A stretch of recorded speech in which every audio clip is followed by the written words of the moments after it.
Hello, Steve here for Furnace USA, and if you're looking for a forced air heating system or more information about forced air heating in the Phoenix area, you've come to the right place. In this video, we're going to talk about all things related to forced air heating in Phoenix, like how it works, what your alternatives are to forced air heating.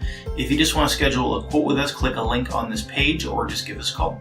One of the most important things that you need to think about with forced air heating, let's say if you were building a house or if it's new construction, what are your alternatives? What could you do that's different than forced air heating? So forced air heating, essentially what it does, it pulls in the cooler air throughout your house. If you have an existing forced air system, it pulls the air in through the cold air returns. Those are those long rectangular grills that you'll see in the hallway. They're usually one per floor. Sometimes in older homes there's a lot more cold air returns, but let's say there's 3 or 4 of them. It sucks in air from these cold air returns. It brings it back to the furnace area. It brings it down along the side of the furnace area. It sucks it into the furnace, the cooler air. Let's say it's coming back at, the temperature of the house, maybe 70 degrees Fahrenheit. It puts it into the furnace. It runs it through something called a heat exchanger. So that is the core element, that is the common connecting element between all sorts of forced air systems. There's something called a heat exchanger. What a heat exchanger is, it is heat that's being generated on one side of a, let's call it like a chamber, like a heating chamber. So there's gas and there's exhaust products and all this type of stuff going into a heating chamber. That heating chamber then runs through, and depending on the efficiency, that just basically runs out of your house. That's the chimney coming out your roof, or if it's high efficiency, that's the plastic pipe sticking out the side of the wall. So that is on the inside of the heat exchanger, and that gets super hot. That gets very, very, very hot. As that's heating up, there's on the outside of the heat exchanger, there's a pathway for air to get through. So the air that's coming back from your house is going back into your furnace. It's going in the big blower system underneath your furnace, and then it's blowing up through. It's pushing past that heat exchanger. It's scraping all that heat off, and then that heat is going up into your house.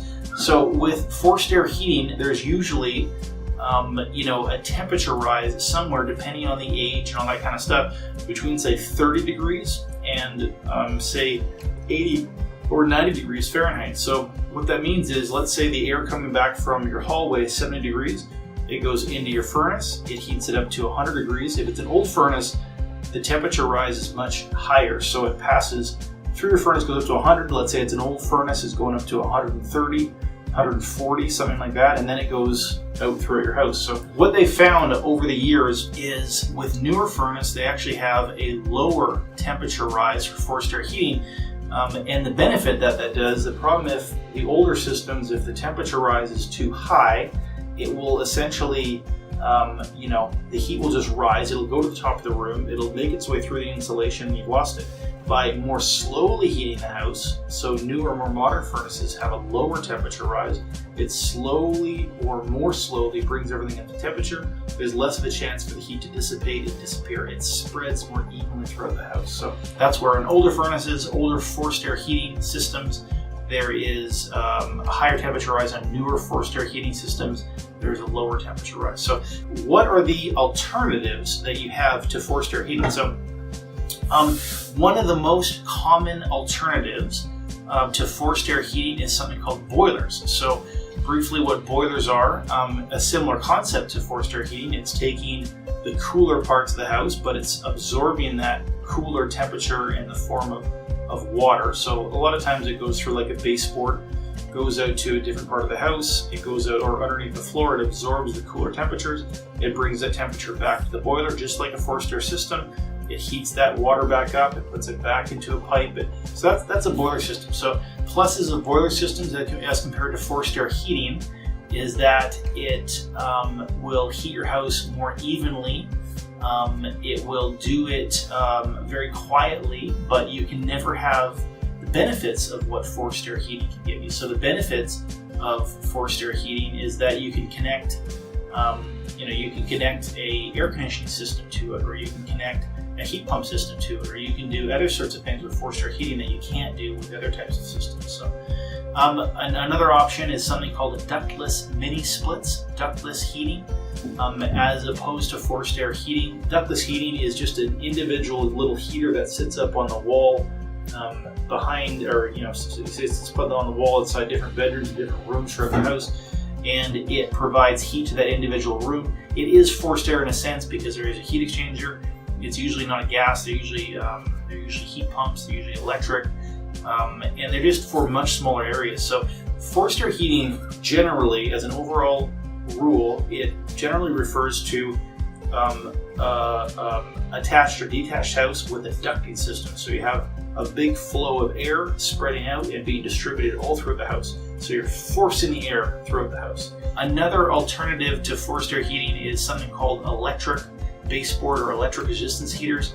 They are your absolute worst option just because they'll cost you triple in terms of utilities. So they're not a fantastic option. Another common thing that people ask us is what is the sequence of operations? What's going on with the forced air system? So as I mentioned, the cold air is coming in. So the first thing that happens, you turn your thermostat up.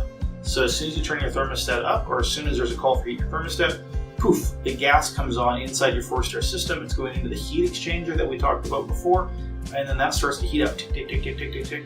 On the old school ones, it had a temperature probe, and once it got to a certain temperature, then boom, then the fan will kick on. So the temperature and the fan are related to each other. With more modern furnaces, it's more just on a timer, 60 seconds, 90 seconds, stuff like that. So that's your basics of forced air heating. Negatives and positives, pluses and minuses.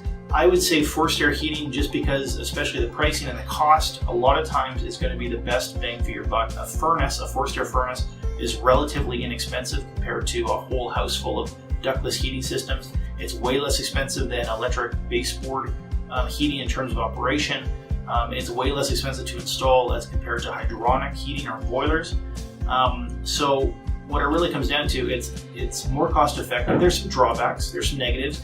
It's dustier, so if you have allergies or you have problems with air quality, it can sometimes make it worse because dust and stuff can get stuck in those ducts and it's hard to clean. It's not easy to clean those things out. So there's some downsides. They're also a little bit noisier. You can hear them more, so if you're super sound sensitive, you're going to be able to hear it a bit better. But there's pluses and minuses, but overall I would say for 80 to 90% of the people, a forced air heating system is your best bet. So thank you for watching this video about all things related to forced air heating in the Phoenix area. To schedule a quote with us, click a link on this page or just give us a call at our Phoenix phone number.